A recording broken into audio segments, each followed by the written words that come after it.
Welcome again on Igbo History TV. Please kindly subscribe to this channel. Turn on the notification icon for more updates. Today we are going to talk about Commander Timothy Onwuatuegwu. When there is palm kernel left in the chin, the jaws cannot rest. The bravest warrior of the Biafran War, Colonel Tim Onwuatuegwu, lies in an unknown grave somewhere, but not found. Worse still, after nearly 50 years, no funeral has been held for him. Ndị Igbo, this warrior needs to go back home right away.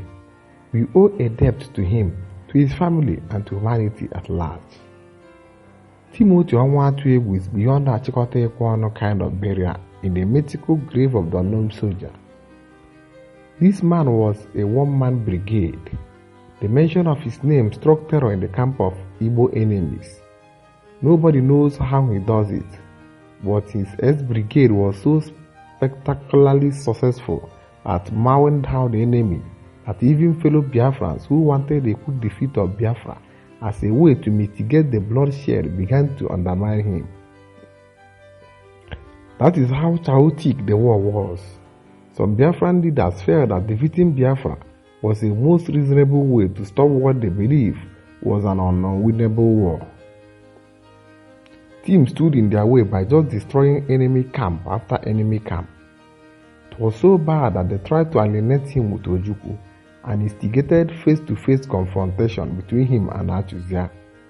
If Ndi Biafra fought with one heart behind Onwuatuegwu, Ndi Igbo would have prevailed. Don't ask me how. Many claimed he was indestructible and used supernatural means. At least that is what the enemy believed. The Biafran War would not have ended if Tim Onwuatuegwu was unaccounted for. So the enemy instituted a massive manhunt for him. After the war, when they apprehended him, they locked him up despite the fact that their Effiong had finally surrendered and hostilities ended. But Tim was a special case. Their officers personally made sure that they killed him extrajudicially in cold blood, and up to this day denied him the benefit of a hero's burial.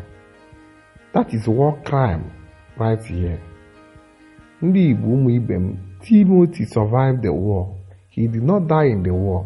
He does not belong to the grave of mythical unknown dead soldiers. Tim was the victim of war crimes and extrajudicial killing. He suffered that fate because he gave his life for us.